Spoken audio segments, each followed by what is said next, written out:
우리는 어제 말씀에서 제자가 누구인가라는 것에 대하여서 우리가 살펴보았습니다. 제자는 다른 사람들이 아니라 어, 예수님을 향하여서 또한 하나님의 나라를 위하여서 음, 자신의 그러한 것들을 포기하고 갈 수 있는 사람입니다. 그들은 결국 자신이 예수님의 제자로서 따라가는 그러한 길에서 있을 그러한 값을 치르는 것에 대하여서 계산이 끝난 사람들, 값을 치를 준비가 되어 있는 사람들이 바로 제자이며, 그래서 그러한 제자들은 가고 싶다라고 해서 갈 수 있는 것도 아니고 포기할 수 있다고 해서 포기할 수도 있는 것이 아니라 하나님이 은혜를 주셔야지만 되는 길임을 우리는 알게 되었습니다. 왜냐하면 그 길이 쉽지 않거든요. 하나님이 능력 주셔야지 그 길도 갈 수 있습니다. 그리고 또한 베드로 장모 치유 그러한 사건을 통하여서 십자가를 지고 값을 치르고자 하는 그러한 사람들에게는 또한 하나님의 그러한 은혜가 있을 것임을 우리가 알게 되었습니다. 오늘은 그러한 일이 있은 후에 예수님께서 배에 오르셔서 바다를 건너가시는 그러한 모습이 나옵니다.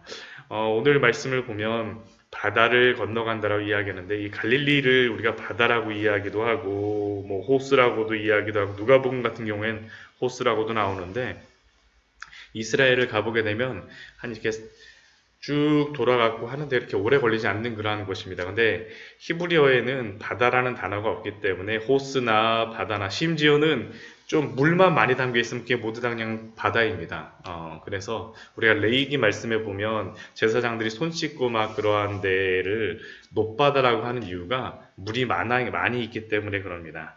이러한 갈릴리 바다를 건너가실 때에 어, 24절 말씀을 보면 바다에 큰 돌이 치기 시작했다라고 합니다. 아니 무슨 호수에 이렇게 큰 돌이 치고 파도가 칠까라고 생각하지만 여기는 이게 비가 오지 않는 날도 굉장히 바람이 심하게 불고 실제로다 얼마 전에 한 몇십 년 전에 거기에 한 예수님 시대 때쯤에 침몰해 있는 배의 잔해를 발견하는 일도 있었습니다. 왜냐하면 이게 그 산이 이렇게 갈릴리 바다가 해저 한 200m, 210몇 미터 정도, 214m인가 그렇게 밑에 있는데 이 해저에 있고 옆에 있는 산들은 또 높아요. 그러다 보니까 저녁이 되거나 그러면 산에서 바다 쪽으로 바람이 굉장히 심하게 내려옵니다. 지금도 가게 되면 그 갈릴리 바다에서 이렇게 배를 타는 그러한 게 있는데 그 배를 타게 되면 저녁 때 되면 진짜 배가 기우뚱기우뚱 하는 게 야 정말 이게 그 배가 가라앉을 수도 있겠구나라는 그런 생각을 합니다. 아마 이날도 비바람이 치거나 그런 건 아니지만 바람은 굉장히 불었던 날인 것 같습니다. 그리고 그러한 때에 제자들이 그 막 배를 몰고 가고 있을 때 바람이 불어서 거의 잠기게 되었습니다.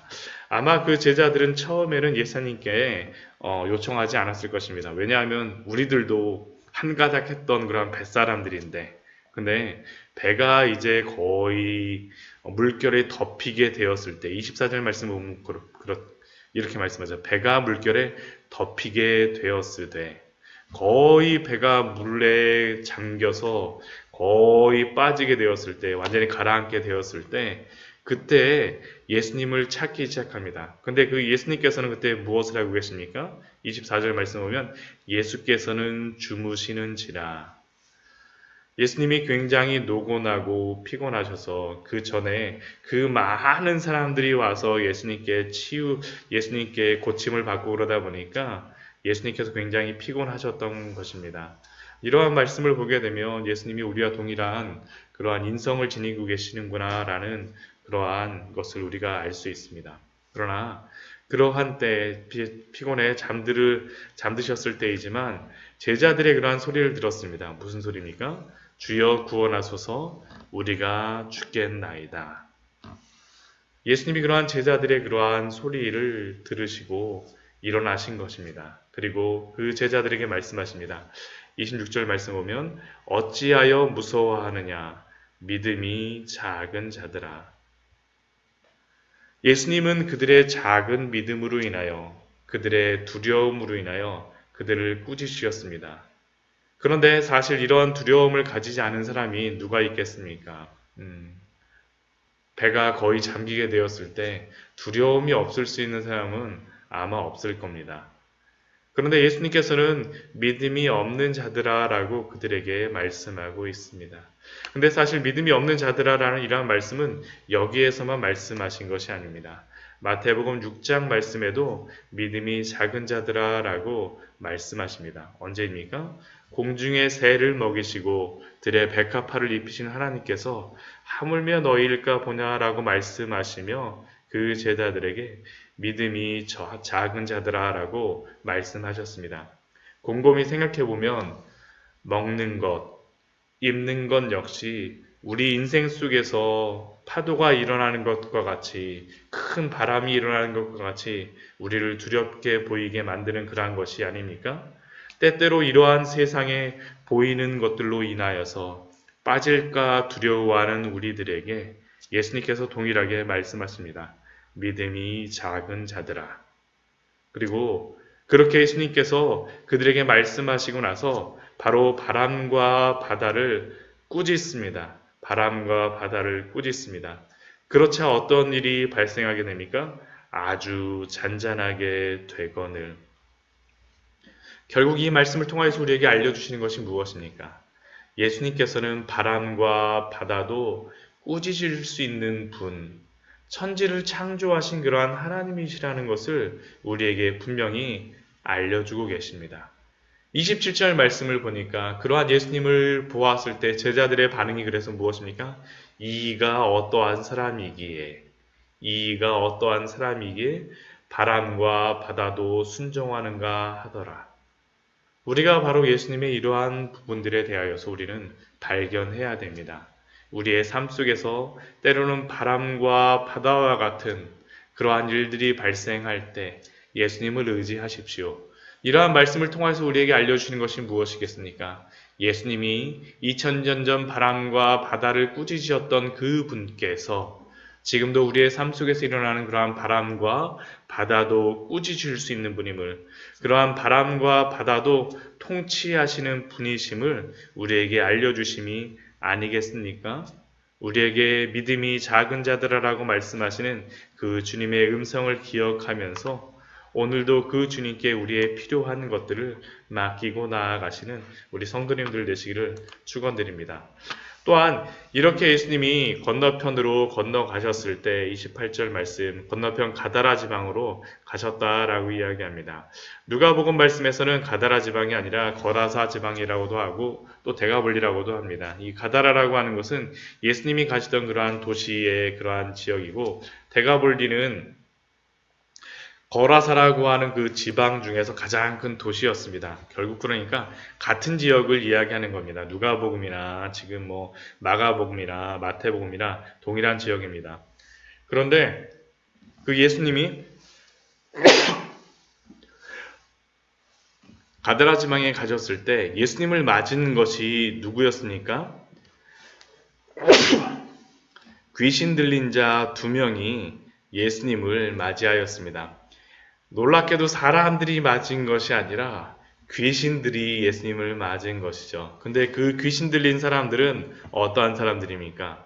몹시 사나워 아무도 그 길로 지나갈 수 없을 정도의 그러한 지경을 만드는 그러한 귀신과 귀신 들린 사람이었습니다.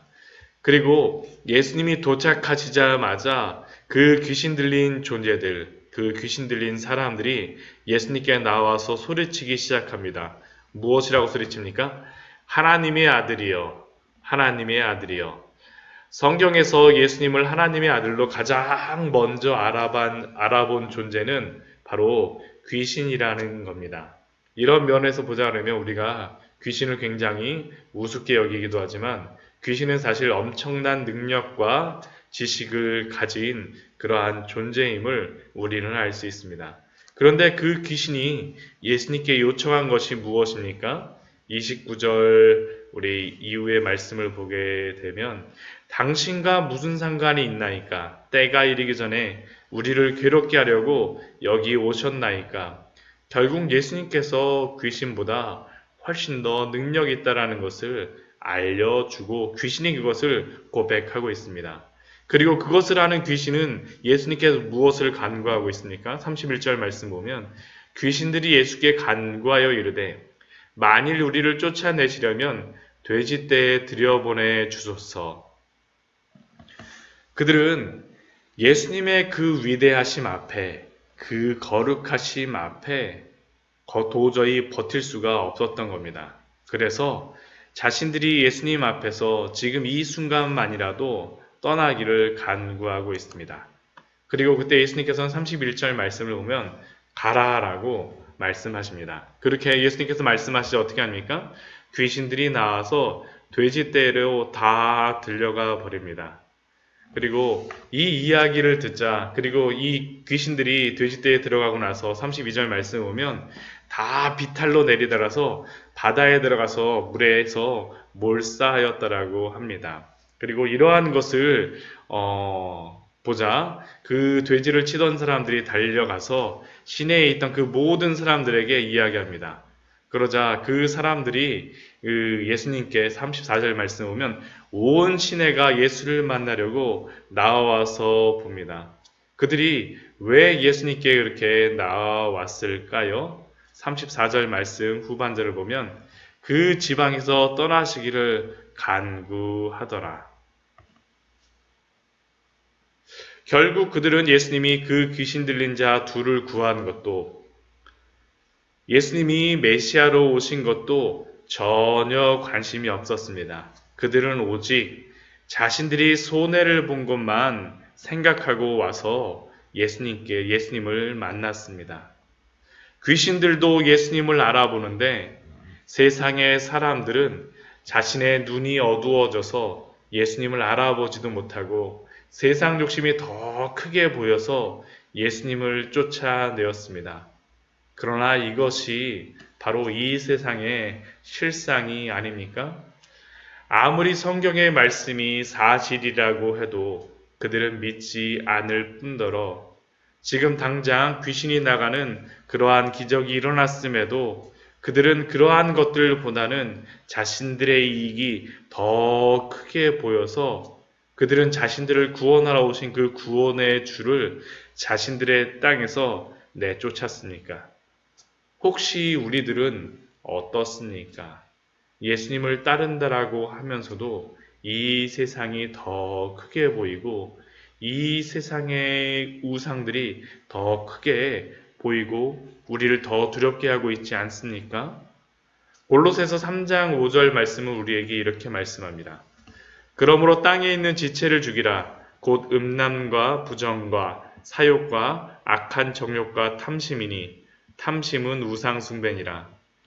탐심이 우리의 눈을 어둡게 하여 우리로 하여금 우리의 물질을 섬기게 하고 있지는 않습니까? 하나님이 사람을 창조하시고 다스리시지만 사람들은 그 탐심에 눈이 어두워져서 세상의 그 물질에 다스림을 받고 있는 것을 우리가 보지 않습니까? 혹시 우리들도 이 세상에 다스림을 받고 있는 것이 아닌지 우리는 우리 자신을 잘 생각해 보아야 합니다. 오늘 말씀을 통하여서 예수님께서 알려주신 것이 무엇입니까? 예수님은 바람과 바다도 통치하시며 또한 영적인 세계도 다스리시는 분임을 또한 우리에게 알려주고 있습니다. 우리는 오늘 말씀을 통하여서 이 세상이 얼마나 큰가를 발견하는 것이 아니라 예수님이 얼마나 큰 분이신지를 발견하시기 바랍니다. 바람과 바다도 다스리는 예수님께서 귀신도 내쫓으심으로 영적인 세계도 다스리시는 그 예수님께서 우리의 삶을 통치하시는 분임을 깨닫고 우리의 탐심도 십자가의 못 박음으로 말미암아 우리의 두려움도 십자가의 못 박음으로 말미암아 예수님과 함께 살아가시는 우리 성도님들 되시기를 축원드립니다. 같이